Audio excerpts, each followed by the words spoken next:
Hello बच्चों, कैसे हो आप लोग। आशा करते हैं आप लोग अच्छे होंगे। जैसा कि आप थंबनेल देख लिए होंगे, आज का जो हमारा सेशन होने वाला है नाइन्थ क्लास के लिए मॉडल पेपर का क्लास होने वाला है। दोस्तों, आप देख सकते हैं स्क्रीन पे आपके सामने जो लिखा हुआ है मॉडल प्रश्न पत्र। मॉडल प्रश्न पत्र लिखा हुआ है और इसके नीचे लिखा हुआ दोस्तों आप देख सकते हैं सत्र 2020-21। इसका मतलब ये हुआ दोस्त कि 2020-21 में जो एग्ज़ाम हुई थी उस समय जो मॉडल पेपर है उस समय का ये मॉडल पेपर है, यानी कि प्रीवियस ईयर मॉडल पेपर है। दोस्त, अब सबसे पहले ये जान लें कि हम ये मॉडल पेपर क्यों आज पढ़ेंगे। ठीक है, तो हम मॉडल पेपर आज इसलिए पढ़ेंगे क्योंकि दोस्त इस साल का जो मॉडल पेपर है वो अभी तक जैक बोर्ड द्वारा जारी नहीं किया गया है। ठीक है, और अगर जारी कर भी दिया जाएगा तो भी हम इसको पढ़ेंगे। क्यों पढ़ेंगे दोस्त? क्योंकि आप सभी को मालूम है कि इस बार जो नाइन्थ क्लास का एग्ज़ाम होने वाला है वो पूरा का पूरा जो है दोस्त MCQ बेस पे क्वेश्चन एग्ज़ाम में आएंगे। ठीक है, तो आने की कहने का मतलब ये हुआ कि अगर आप ऑब्जेक्टिव का एग्ज़ाम देने जाएंगे तो आपके पास क्या होना चाहिए दोस्तों? ऑब्जेक्टिव का कमांड होना चाहिए। ज़्यादा से ज़्यादा ऑब्जेक्टिव क्वेश्चन आपको मालूम होना चाहिए। ठीक है, और आप अभी पढ़ाई कर रहे हैं, हो सकता है कि आप सभी का सिलेबस हर सब्जेक्ट का कंप्लीट हुआ हो या ना हुआ हो। ठीक है, तो इस बीच में आप क्या करेंगे दोस्त? अगर बीच बीच में इस तरह का जो पहले मॉडल पेपर आया था या पिछला साल जो एग्ज़ाम हुआ उसका क्वेश्चन पेपर का सॉल्यूशन आप देख लेते हैं तो आपको ये बहुत ही हेल्प करेगा आपको तैयारी करने में दोस्त। की आपको इससे ये मालूम हो जाएगा कि कैसा MCQ क्वेश्चन एग्जाम में आते हैं। ठीक है, तो मैं इसी पर्पस को लेकर आप लोग के बीच आज मॉडल पेपर जो 2020-21 का था वो उसको लेकर आया हूँ।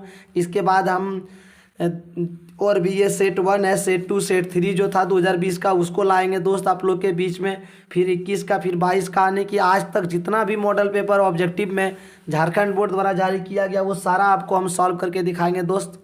ठीक है, बस आप 5 मिनट बन के रहिएगा, फिर आपको समझ में आ जाएगा कि हम क्या आपको बताने वाले हैं।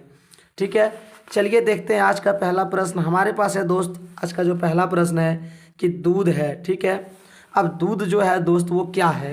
4 ऑप्शन हमारे पास है, द्रव है, ठोस है, गैस है। ये इतना आसान प्रश्न है कि आप क्या बता सकते हैं। आप सभी को मालूम है कि दूध जो है दोस्त वो क्या है?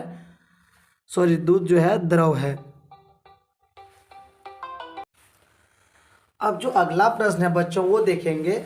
हमारे पास लिखा हुआ है कि गैस के कणों के बीच आकर्षण बल होता है। हमें बताना है कि गैस के जो कण होते हैं उसके कणों के बीच आकर्षण बल क्या होता है। दोस्तों, ज़रा सा एक बार आप ध्यान से इसको समझ लेंगे जो मैं समझाने जा रहा हूँ। आप सभी को मालूम है कि अगर कोई एक पदार्थ है तो ये पदार्थ जो है कणों से मिलकर होता है। इसके बीच में बहुत सारा कण ऐसे सटे हुए रहते हैं जिसके कारण किसी पदार्थ का निर्माण होता है।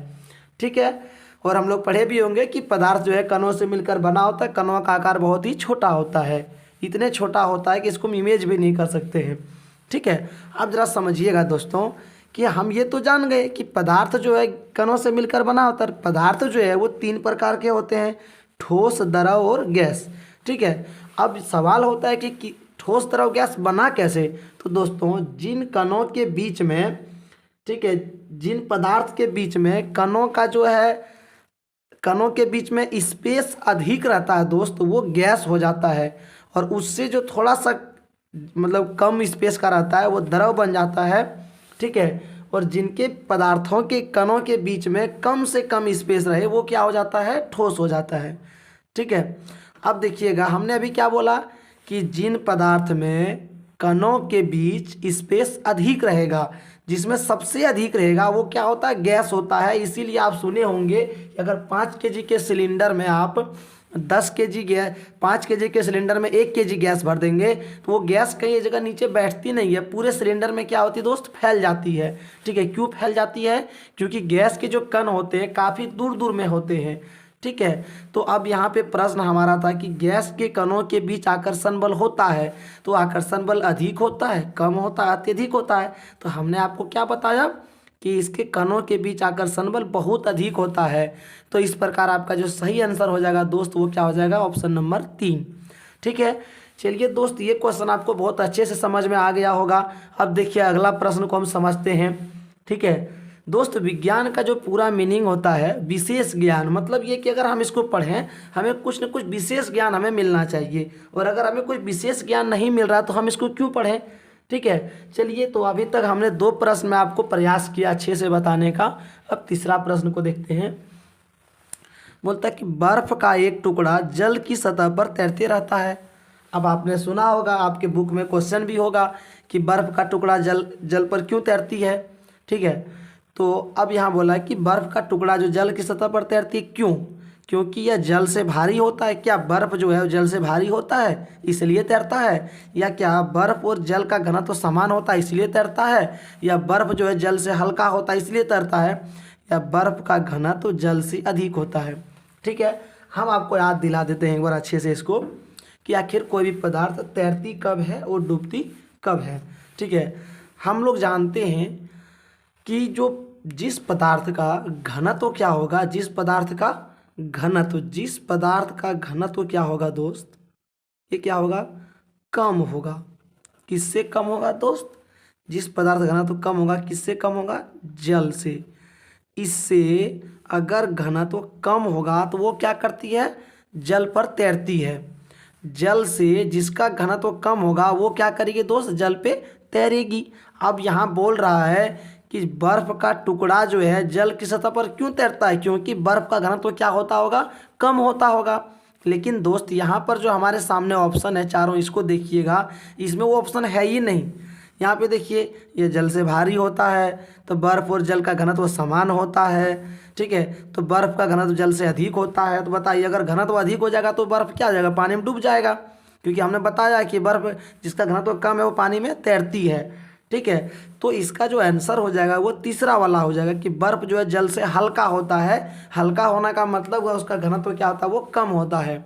ठीक है, तो ये हमारा था तीसरा क्वेश्चन, और तीसरा क्वेश्चन का ये तीसरा जो ऑप्शन है दोस्त वो क्या हो गया? सही हो गया।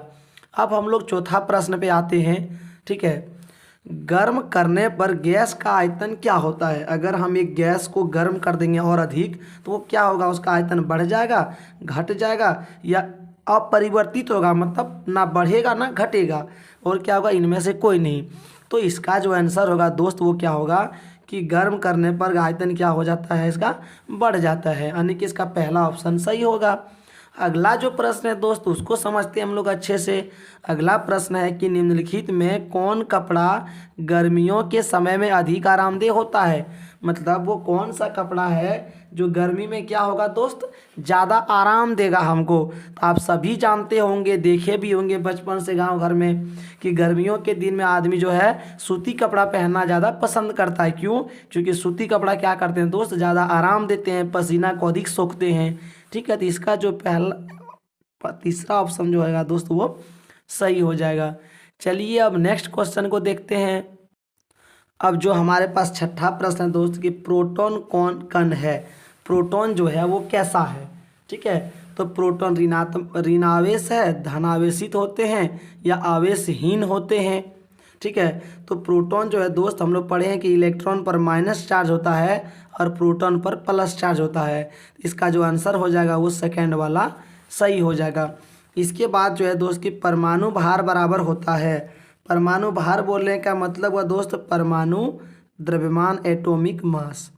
ठीक है, तो ये परमाणु द्रव्यमान जो होते हैं ये किसके बराबर होते हैं? तो न्यूट्रॉन के, प्रोटॉन के, या न्यूट्रॉन और प्रोटॉन के योग के बराबर, या इनमें से कोई नहीं। तो इसका जो तीसरा ऑप्शन होगा दोस्त वो सही होगा, क्योंकि आप पढ़े होंगे कि न्यूट्रॉन की संख्या और प्रोटॉन की संख्या को जोड़ देने के बाद किसी भी तत्व का हम लोग परमाणु द्रव्यमान कहें या द्रव्यमान संख्या निकाल सकते हैं। अगला जो प्रश्न है दोस्त 8वां नंबर, ये है कि परमाणु के नाभिक में कौन सा कण उपस्थित होता है? तो परमाणु के कण में जो है दोस्त वो कौन सा होता है?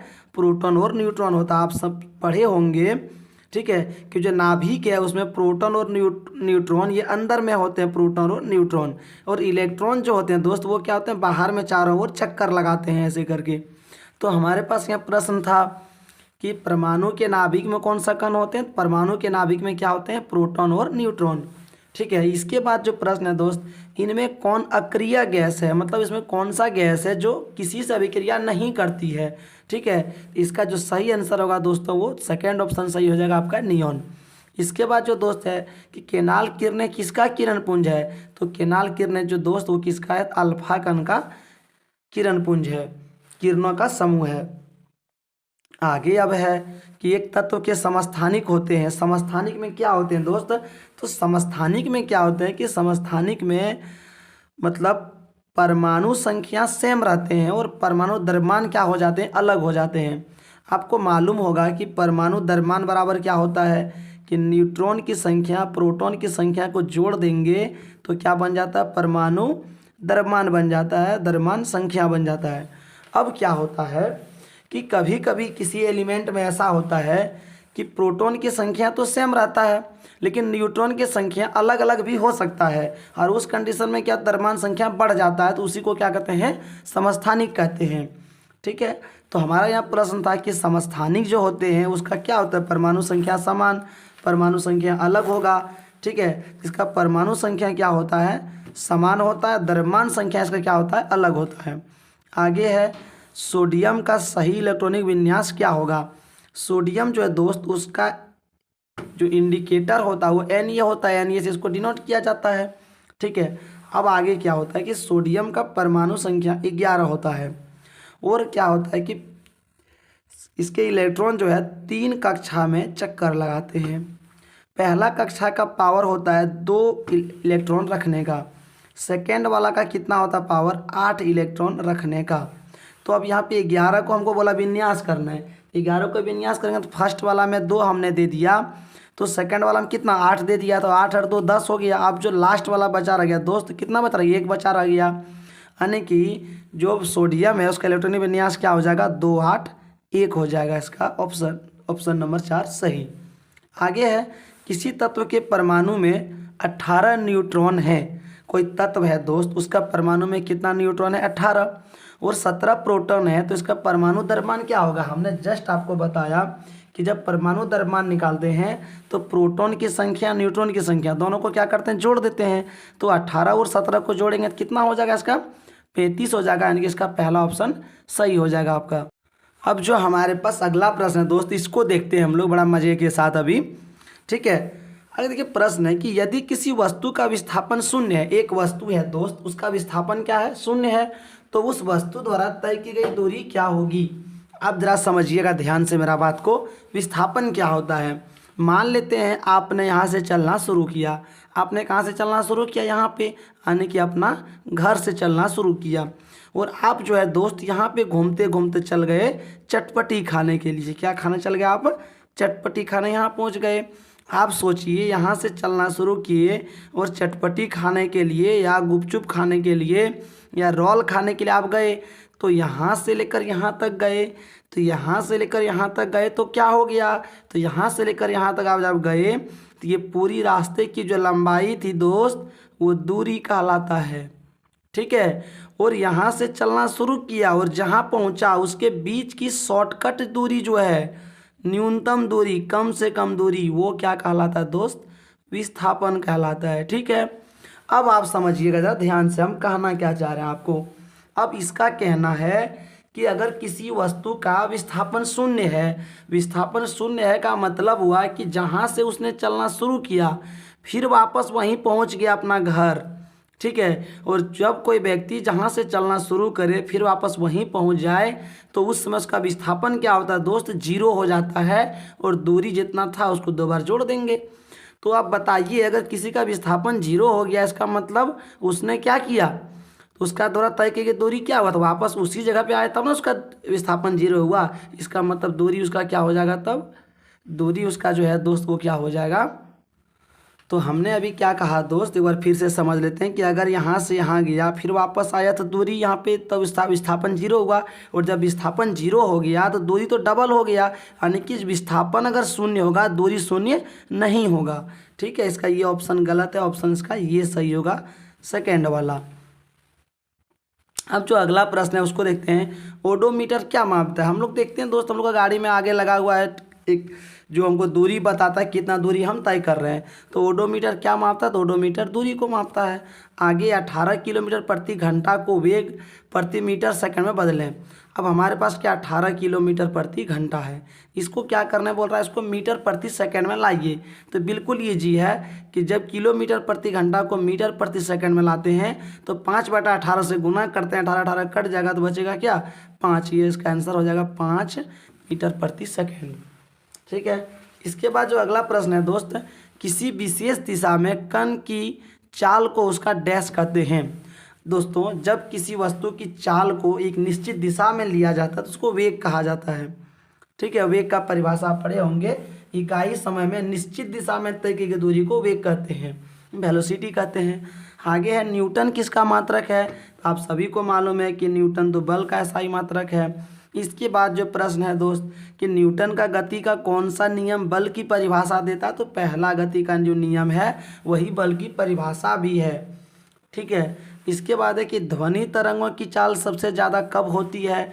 तो जो ध्वनि है दोस्त, जो इस आवाज़ जो साउंड हम लोगों का है, इसका जो इस चाल है ये सबसे अधिक कहाँ पे होता है?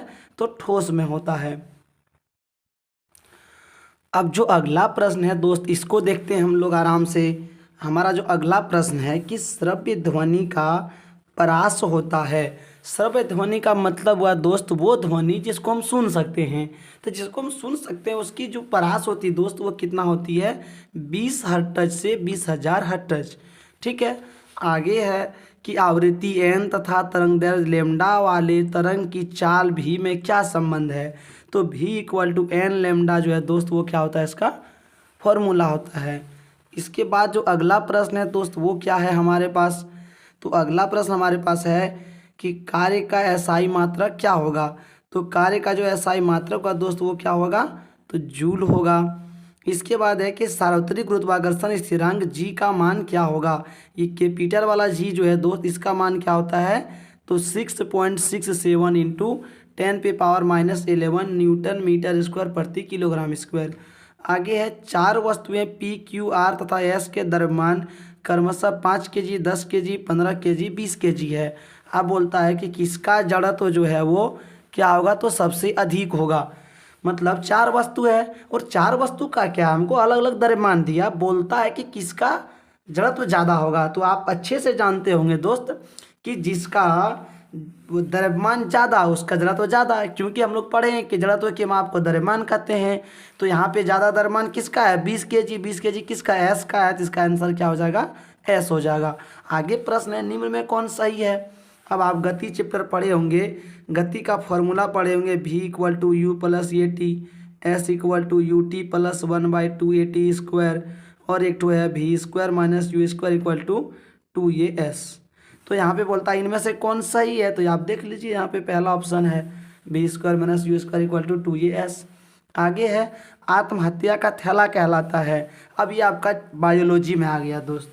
अब कौन सा इसमें कोशिकांग है जो आत्महत्या का थैला कहलाता है? इसका आंसर हो जाएगा आपका लाइसोसोम, क्योंकि आप पढ़े होंगे कि लाइसोसोम को आत्मघाती थैली कहते हैं। ये क्या करते हैं? अपने ही कोशिका को पाचित करके समाप्त कर देते हैं, इसीलिए इसको आत्महत्या का थैला कहा जाता है। आगे है कोशिका की खोज किसने की थी? ये तो हमें बताने की जरूरत ही नहीं है, आप तो इसको अच्छे से जानते हैं, रॉबर्ट हुक। अब हमारे पास जो अगला प्रश्न है, जीन होते हैं, जीन किसका होते हैं, किससे होते हैं, जीन किससे बने होते हैं? तो DNA के खंड से, माइटोकॉन्ड्रिया एवं राजधानी के लाइसोसोम से एवं क्रोमेटिन धागों से। तो DNA जो है दोस्त वो DNA के खंड से बने होते हैं। आगे प्रश्न है कि रंगीन प्लास्टिक को क्या कहते हैं? तो रंगीन प्लास्टिक को क्लोरोप्लास्ट कहते हैं। आगे है रक्त है, रक्त क्या है? एक तरल संयोजी ऊतक है। आगे है रतौंधी कैसा रोग है? तो रतौंधी जो दोस्त रात में किसी को दिखाई नहीं देता है उसको रतौंधी कहते हैं। रतौंधी जो है वो विटामिन ए की कमी से होती है। आगे है कॉर्क कोशिकाओं में पाया जाता है। कॉर्क जो कोशिका है दोस्त उसमें सुबेरिन पाया जाता है।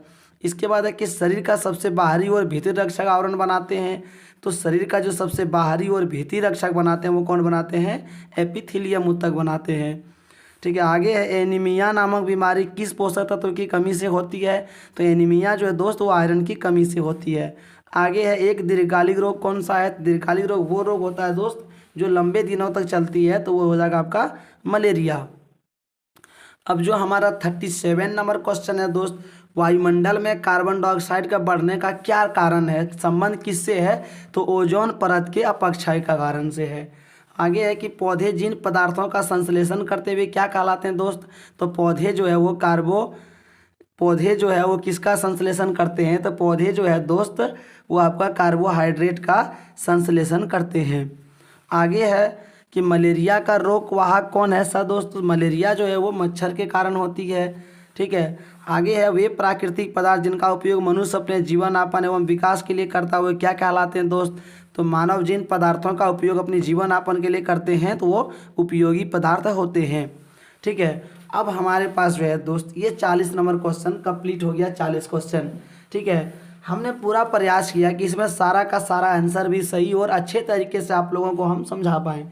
ठीक है, अगर इसमें कोई कमी रह गया होगा दोस्त तो आपको हम नई वीडियो में एक नए अंदाज में देंगे, लेकिन फिर भी हमें पूरा उम्मीद है कि आपको इस तरीके से समझाने वाला जल्दी नहीं मिलेगा यूट्यूब में। ठीक है, चलिए, भले मेरे पास थोड़ा सा क्वांटिटी की कमी है दोस्त, बट क्वालिटी में कमी हम उन्हें नहीं देना चाहते हैं। ठीक है, चलिए फिर मिलते हैं एक नए वीडियो में। अगर आपको मेरा ये वीडियो बहुत अच्छा लगा होगा तो आप ज़रा सा इसको लाइक कर देंगे, और सब पहली बार अगर देख रहे होंगे चैनल को तो सब्सक्राइब कर देंगे। ठीक है, चलिए मिलते हैं नए वीडियो में। Thanks for watching.